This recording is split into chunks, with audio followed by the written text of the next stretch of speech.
Support for Louisiana, the state we're in, is provided by... Every day, I go to work for Entergy. I know customers are counting on me. So Entergy is investing millions of dollars to keep the lights on and installing new technology to prevent outages before they happen. Together, we power life.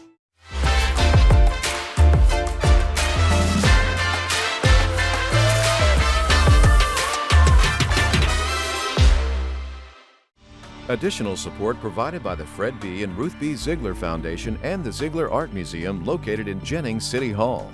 The museum focuses on emerging Louisiana artists and is an historical and cultural center for Southwest Louisiana.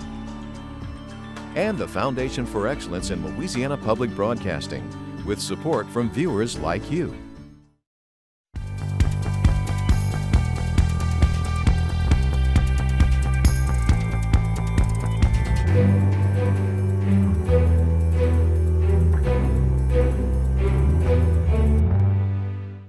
Hello everyone, I'm Karen LeBlanc. And I'm Kara St. Cyr. Topping our news headlines this week, Louisiana sees its first congressman ever elected as the Speaker of the U.S. House of Representatives. Republican Congressman Mike Johnson, a Shreveport native representing the 4th District of Louisiana, will serve as the 56th Speaker of the House. Republicans unanimously elected Johnson as House Speaker on Wednesday, ending weeks of leadership chaos in the House of Representatives. Also making political headlines this week, Louisiana Attorney General Jeff Landry held his first press conference as Louisiana's governor-elect. He used this time to highlight the process of his transition into the highest office in the state of Louisiana.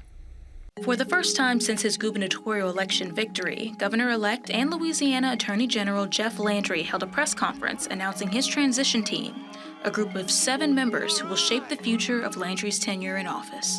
The press conference was held at the University of Louisiana at Lafayette, where Landry says his new team will meet to prepare his move to the governor's office. This is a break in tradition. In the past, incoming governor-elects held their meetings on LSU's campus in Baton Rouge. When asked why he would be moving, he answered that Lafayette is more accessible to the rest of the state. The governor-elect went on to list the members of his team. Some of the names will be familiar to Louisiana's electorate. The list includes former Republican gubernatorial candidates, big-time businessmen, and lawyers. Most of the team is comprised of longtime supporters of the Landry campaign. And the list goes as follows: Ralph Abraham, Eddie Risponi, Lane Grigsby, Tim Hardy, Shane Guidry, Steve Orlando, and last but not least, Sharon Landry, Louisiana's next First Lady. Sharon Landry will also have a more detailed role in the future, as Landry says she'll be needed to keep the men in line. Before concluding his first presser as the governor-elect, Landry said he plans to start his term with a special session focusing on crime reduction. He named economics and education as his other priorities. As we pull the rest of the transition committees together, we'll be working, we hope to be working with them more and more in a very transparent manner. Again, let me make sure you understand that the purpose today is to ensure that this transition starts hitting the ground running. Landry will officially begin his tenure on January 8th, Inauguration Day.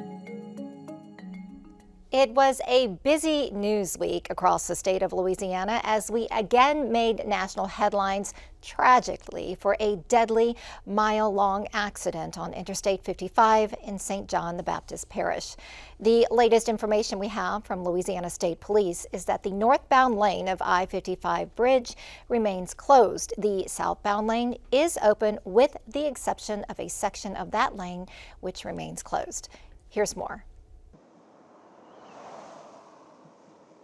The Louisiana Department of Transportation and Development is inspecting the bridge along Interstate 55 in St. John the Baptist Parish before it can safely open for motorists. Monday morning, a blinding blanket of fog and smoke from nearby marsh fires descended on this stretch of I-55, causing havoc for motorists.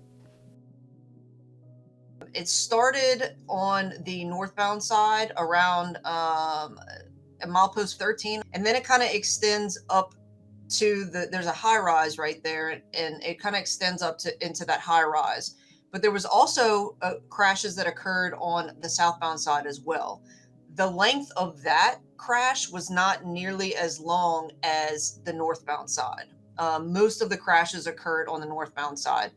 But yes, to answer your question, we're still at excess of 150 vehicles, trying to get a completely accurate count, but we know that we are greater than 150. The collisions ignited fires along a portion of the crash scene. The mile-long pileup caused 8 confirmed fatalities and sent more than 25 individuals to area hospitals. I think that sometimes people underestimate the fog and they think that they're going to be able to see in front of them. Sometimes that low visibility comes up very quickly and you don't have time to adjust. However, when we know that we are entering those conditions and we know that there's fog, if we reduce our speed just a little bit, even if a crash does occur, that reduces the probability of serious injury and fatalities, because we're lowering the force, we're lowering the energy, we're lowering that momentum between all of the cars. But we all have to do that collectively. We all have to care about each other and care about our roadways and care about ourselves and lower those speeds. Some other safe driving behaviors are turning our headlights on, not relying on the automatic feature in our vehicles, because the vehicle may not detect that there's fog.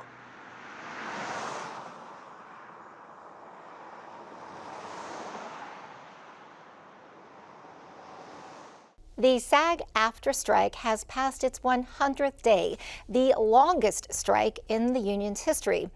On Tuesday, talks resumed between the Actors Union and Hollywood and streaming studios. The Screen Actors Guild strike started in mid-July with a key point of contention: how much should actors make on streaming shows? Meanwhile, Louisiana's film industry aims to make a comeback to its heydays as Hollywood South with fresh ideas and incentives. I spent some time with Louisiana filmmakers and stakeholders who say the show must go on, and it is. Here's more.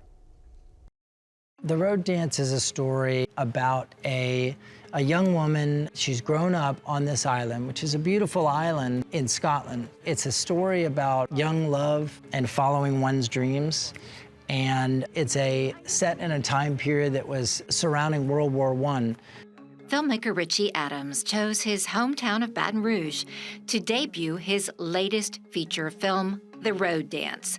The pre-release screening played to a full house at Manchac Theater. What was so advantageous about working in Louisiana, it doesn't cost as much to film here as it does to film there.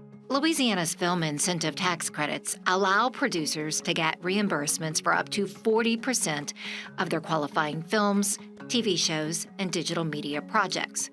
During the 2023 legislative session, the Louisiana Film Entertainment Association staged a movie shoot at the Louisiana State Capitol, giving lawmakers a behind-the-scenes look at movie making and money making for the state's economy. At the time, Louisiana's film incentive tax credits were up for renewal in House Bill 562, which lawmakers passed and the governor signed into law, extending the program until 2031. So now here we are back with the fresh sunset 2031, and really just trying to rebuild our crew base back and get ready for the huge demand that we're about to get when these strikes get sorted out. Celtic Studios in Baton Rouge has set the stage for several blockbuster films during Louisiana's heydays of movie making. I sat down with film industry stakeholders on the Celtic lot to talk about the state of the state's film industry, given the current actors' strike and the recent renewal of Louisiana's film tax incentives. I would say in 2005, when I first started coming down here and working as an assistant director from California, which then progressed, as we started getting resources like Panavision Camera House and post houses here, then I would say by 2009, when I came back on Battle Los Angeles, which was the first major motion picture to shoot here at Celtic Studios, we were Hollywood South. Louisiana's competitiveness in the film industry is closely tied to the incentive program, aimed at productions that work with Louisiana residents, producing locally written screenplays, and using Louisiana post-production facilities. You have to go pretty far to be as competitive as Georgia, who's, I think, offering $1.2 billion a year in tax incentives for film production, whereas Louisiana right now is only offering $150 million a year. I'm not proposing that we give $1.2 billion a year to the film industry, but what I would propose is to try to be a little more competitive with some of the other states. Louisiana's film incentive program drew Richie back home after years of working in Los Angeles as a successful motion graphics title designer. He has an office at Celtic Studios, and he filmed additional scenes for the road dance around downtown Baton Rouge. At the end of any film, there are scenes that you wish you could have captured during principal photography. And one of those scenes was a scene that was meant to depict New York City. We found that just behind the Belle of Baton Rouge Casino, and I worked with a local team here to dress that road, take out anything that was modern, and face it with some parts of what would have been greens, foliage, trees, some signage that looked like it was in New York. And then in visual effects, we added the Manhattan Bridge in the distance instead of the Mississippi Bridge. Recent projects that were shot and/or had post-production work done in Louisiana include the movie Where the Crawdads Sing. Jeff Taylor worked as an assistant camera operator on that project. Actually, he spent his entire production career in Louisiana, working on many projects over a 20-plus year span. And the extension of the film tax incentives through 2031 goes far enough, or do you think it needs to go farther? I think everyone would say we'd like it to be longer. It's a good step in the right direction. Everything helps. At the time of this interview, SAG-AFTRA is still striking. How is this affecting you and your ability to survive and thrive? A lot of my friends, November was the last time they worked. So we're doing what we can to get by. I'm driving Uber, so you might see me out there. But I mean, you never know. I'm going to stick around as long as it takes, you know, because this is it. This is my career. Celtic Studios has sound stages and post-production capabilities.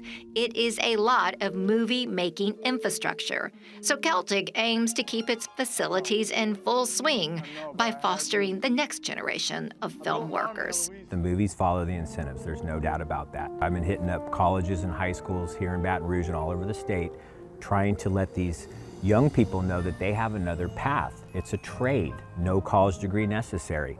You know, 2 years you could be in the trade, in a union, making upwards of $65,000 a year with excellent benefits. And most people don't know we exist. Brian Lord, a native of New Iberia and co-chairman and CEO of Creative Artists Agency, recently alluded to efforts underway in Louisiana to open a charter school to teach high school kids the film trade, modeled after the Roybal Film and TV Magnet School in Los Angeles. There's this little school we started, and there are a bunch of people here from Louisiana and New York that are starting schools like our school at Roybal. And it was George Clooney's idea that's a below-the-line school that IATSE partnered with us on, to their credit, so you can make deals with unions. IATSE stands for the International Alliance of Theatrical Stage Employees. It's a trade union for behind-the-scenes entertainment industry workers. In the film industry lingo, their jobs, they're referred to as below-the-line jobs, typically behind the camera.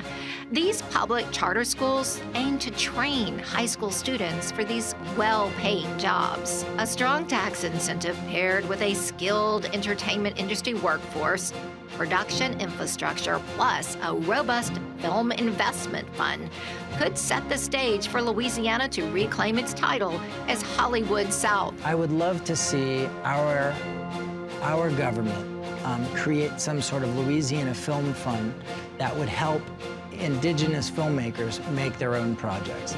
And it wouldn't necessarily need to be the entire budget, but maybe it's a big chunk. That's an investment in the state and their own people. I always tell somebody, if you need something done fast, hire a film crew person. Because we work harder and faster than anybody I know. We touch every industry.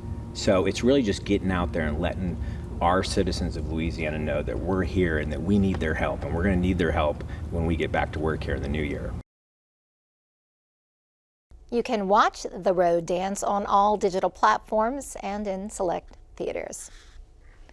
Well, Louisiana's place in history as an epicenter of the civil rights movement in the 1950s and 60s now has a permanent physical place for the public to learn about this pivotal time. Louisiana is preserving and telling stories of the people and places that fostered social change into cultural experiences. A new Civil Rights Museum that opened this month in New Orleans, and the Civil Rights Trail around the state. I toured both experiences that retrace the footsteps of Louisiana's civil rights advocates and important moments in history. The Ernest N. Morial Convention Center welcomes visitors from around the world for commerce, cuisine, and cultural experiences. As the site of Louisiana's new Civil Rights Museum, visitors and Louisianians can now learn about pivotal moments and people in the state's civil rights movement. So the exhibit is divided into 3 themes, story pathways. We have the right to assemble, we have the right to vote, and the right to education. And at the beginning of each pathway, you have legacy stories that show the foundation of these different pathways. Interactive experiences, including oral histories and videos, offer firsthand accounts of segregation and the efforts to achieve social and racial equality in Louisiana during the 1950s and 60s. That was the year of the bus boycott. It took Black people, white people, men, women, people from all backgrounds to really come together. And as you watch some of the media and videos, you will really see how visceral the whole experience is of the Civil Rights Museum, of the Civil Rights Trail through the markers. And hopefully it resonates with you in a way that you can move forward in your life and want to make a change of your own. The history of Louisiana's civil rights movement is filled with powerful images and events. In 1953, the nation's first bus boycott, led by Baptist minister T.J. Jemison, occurred in Baton Rouge. The event served as a model for the Montgomery bus boycott in Alabama in 1955. In New Orleans, on November 14, 1960, 6-year-old Ruby Bridges became a symbol of public school integration as the only African-American student to attend William Frantz Elementary. In 1967, students marched from Bogalusa to Baton Rouge, some 106 miles, protesting violence against African Americans. So the real heroes that first stood up here in Louisiana, and to finally recognize them on the national level is pretty special for Louisiana. Louisiana's Civil Rights Museum tells part of the story. The other half of that story is throughout the state of Louisiana along the Civil Rights Trail, which marks important places where pivotal moments in the state's civil rights movement happened. It's a series of life-size sculptures honoring significant locations in the civil rights movement. It was very emotional when we put those markers up across Louisiana. Each metal figure is a human silhouette weighing over 200 pounds and standing 6 feet tall. The markers are a way for people to be up close and personal with the actual people who are on the front lines, and I thought that was a better way to do it than just a plaque. The latest marker to debut on the Civil Rights Trail is in Natchitoches at the Texas and Pacific Railroad Depot. It's one of the last remaining examples of segregated public facilities. The site was a conduit for the Great Migration as African Americans migrated from rural communities in the South to larger cities in the North and West. So hopefully, a lot of these areas where these markers are going up are economically depressed areas. It will breathe new life into those communities all over Louisiana. So it'll have a historical recognition, an economic impact, and we're putting it into a program that can be downloaded in schools that we can tell this story for generations to come and honor those men and women that stood up and sat down at a time when they risked their life to do so. Along the Civil Rights Trail, a marker in front of Dookie Chase's restaurant, New Orleans, commemorating the site as a common meeting point for leaders of the civil rights movement.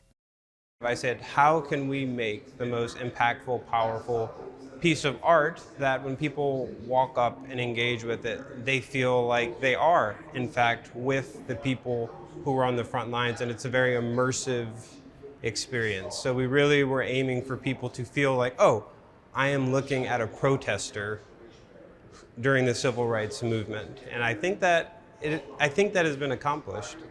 In Baton Rouge, a marker stands at AZ Young Park, the Louisiana Old State Capitol, and the Crest Department Store building.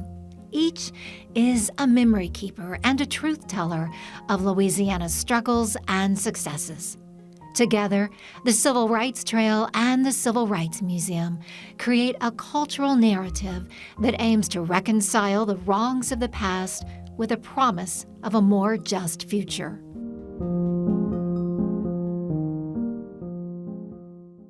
Deep in the swampy marshes of Cajun country, a threat lingers in the darkness of the night, waiting to lure an unlucky victim to their demise.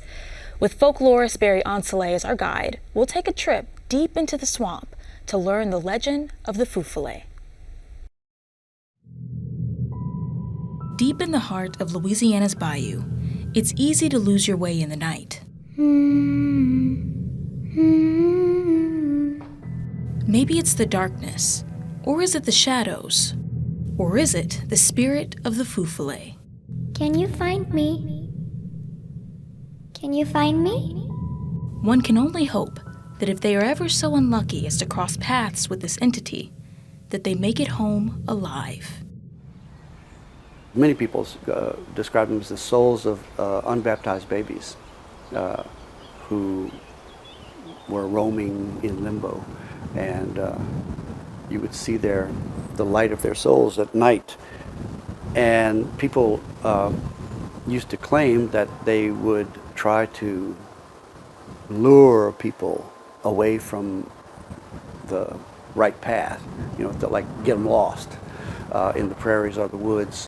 My aunt and uncle remember it and told lots of stories about seeing, the round bales that you see out now. They were as big as that, and they would roll and bounce, along the ground. That's what they said. They were big lights, big, huge balls of firelight rolling. And my aunt specified that they looked blue, whitish blue. There was a blue tint to them. As the story goes, the faint light of the Feufollet would shine for travelers walking Louisiana's roads and bayous at night. They'd see the spirit of the unbaptized child in the distance and confuse it for a candle or lantern that led them home. But as they followed it, the lights would lead them further into the darkness, and sometimes toward their death. People would often tell stories about how they saw a light down the way, thinking, oh, that's the light at the house I'm trying to get to, the lantern at the house I'm trying to get to. But then it would move and say, oh, I must have gotten turned around. I'll go this way. Oh, I'll go this way. And they would get lost in the woods when in fact the light was moving. So it's trying to trick you. Trying to trick you. They weren't so malevolent. They weren't evil. They weren't considered evil. They were considered just rascally or impish, playing tricks on people. But sometimes the tricks had consequences. Though the name of this story is uniquely Cajun, the origin is not so much. The Feufollet is loosely based on the European will-o'-the-wisp, which is a ghost, fairy, or elemental spirit that seeks to lead you astray. The ball of light it emits is usually blue, and you could find them late at night in bogs or low-lying wet areas. When the French settled in Louisiana, they changed the name to Feufollet. The feu means fire, and follet loosely translates to wisp. Why are they unbaptized babies specifically? Unbaptized babies were, described as being in limbo, wandering around between. You can't get into heaven, but can't be sent to hell, according to Catholic tradition or belief. And so, I guess the notion of them wandering, sort of caught and can't go anywhere else, may have had something to do with it. Now, there are a number of reasons for this story, and not all of them are exciting. In fact, most of them are scientific.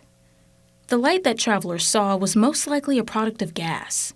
Barry took me to a lot on his property where his aunt encountered the Feufollet to give me a better idea. If you cut hay and it gets wet before you bale it,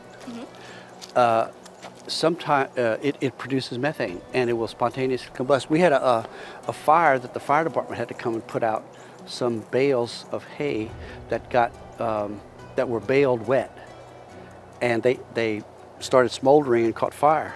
So if people had just cut their hay and there were clumps and it got wet, it'll start rotting and produce methane and sometimes catch fire.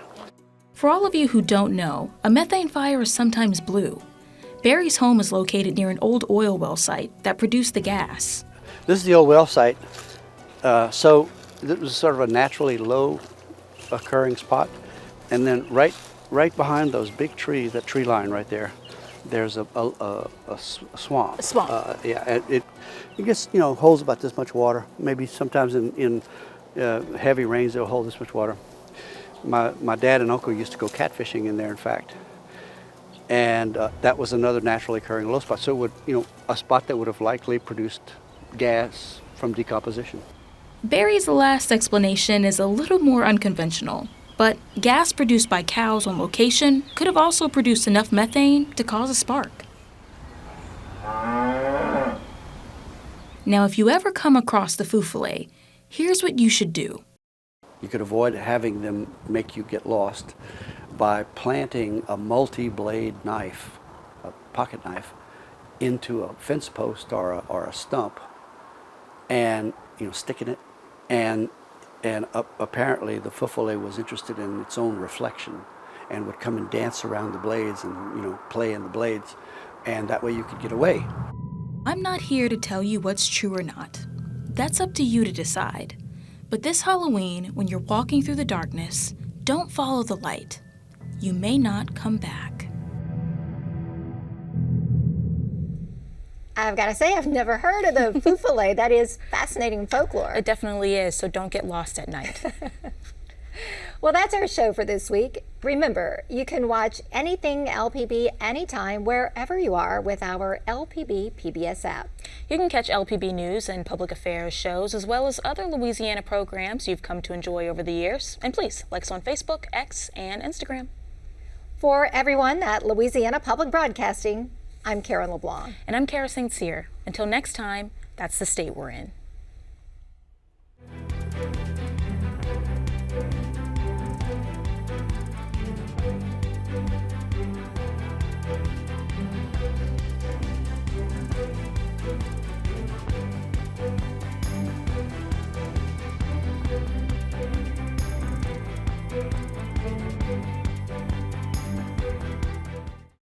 Every day, I go to work for Entergy. I know customers are counting on me. So Entergy is investing millions of dollars To keep the lights on. and installing new technology. to prevent outages before they happen. Together. We power life.